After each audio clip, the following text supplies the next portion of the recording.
سلام علیکم عزیز.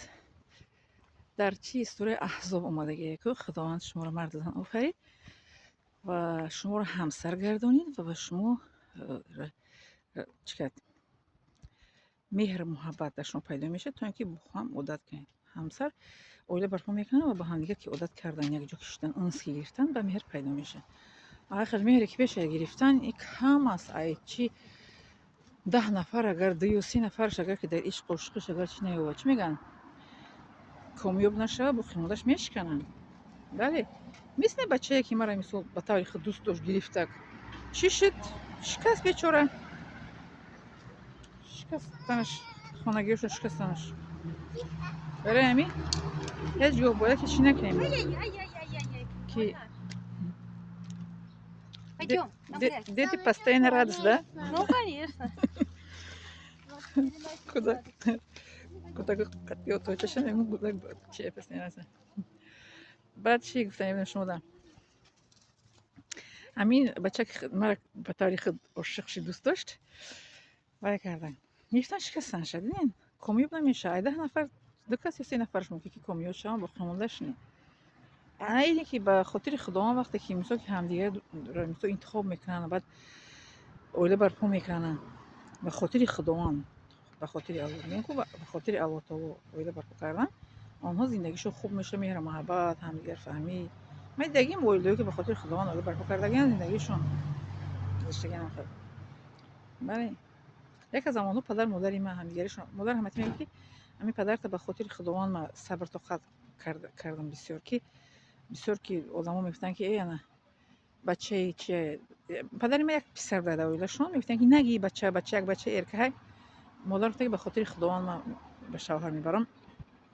میگه برآمدم به شوهر نه ارکگی نمیکنه پدرتون پدری خوب آدم هر چی گفتی نه شوهر میزنن کو اینا گیرش خیلی و خیلی تر یک تا کودک دا اویل تر میگه که چکنه پسند نکنه تر بزنه ستم تیغان تیا کی خیلی نشد میشه شما هست میشه سلامتی خوب نبود تاجیکی دیگه گفتم در شهر ما تاجیکی بسیار در شهر ما تاجیکی بسیار سلام علیکم میکنیم خوش میکنیم خوشحال میشدم پس خب الان میگفتیم شما که چی از انسان خودش وابستگی دارد.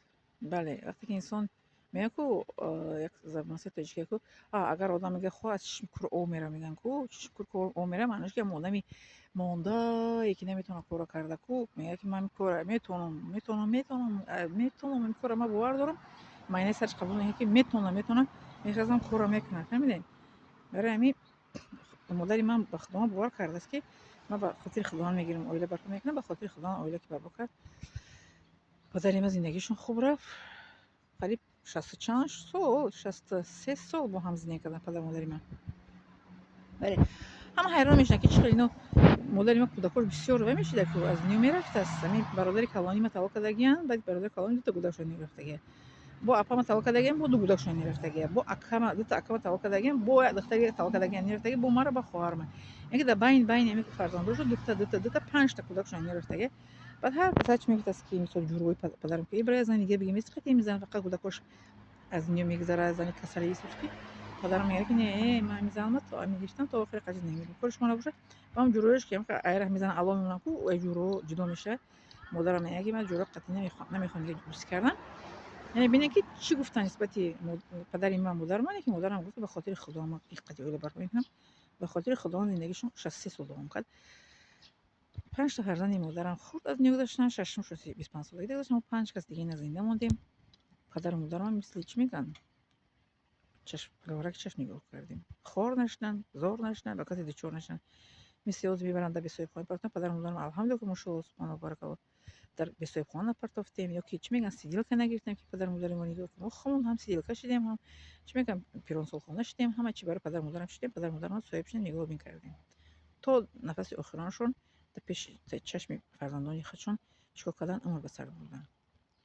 دیدین به خاطر خداوند انسان چیکار میکنه به خاطر خداوند پدر و مادری من هرشون چند بار حج رفتن بابا شدن بابا کلان شدن بیبی کلان شدن پدر و مادری من نبیره‌دار شدن بعد میرفتن. همین یعنی به خاطر خداوند کسی که همدیگر انتخاب میکنه این خوشبخت میشه. کسی که راست تک دوست میداره من دوست میدارم بعد شکست میخورن. خب بچه باشه خود دختر. به خاطر خداوند دوست نداشتن که معقول میکنن انتخاب میکنن که توکل به الله تعالی حساب نمیشه. یعنی معقول میکنن میگیرن و میگه خداوند میهره در دین موجود و از دنیا به الله در سوره احزاب اومده که شما رو خدا مرد زن آفرید و همسر گردانید و تا اینکه با هم اونس گیرید عادت کنید و دوست بدارید. اول زن مرد خدا آفرید با هر دوی همسر گردانید زن شوهر با که عادت کنید بعد مهر دشو پیدا میشه. تا که عادت نکنن که مهر بین پیدا نمیشه. هست آدمایی که دوست می‌دارن چند سال میگیرن جدا میشون برای که باید به خاطر خداوند دوستش نمیدن هم دیگه دوست داشتن عشق عشقی جدا شدن نمی‌کنه شعر نیست میخوام مثل همسایه من عشق عشق کرده به هم نرسیدن بله به خاطر خداوند با هم میرسن زندگی میکنن نبردار میشن حاجی میشن مثل پدر مادری من بعد زندگی خوشبخت خوشحال میگذرن به جنت ان شاء الله که میرن این دارم شما سلامت و خانواده سلامت باشید و подписаться лайк поделиться التماس فراموش نکنید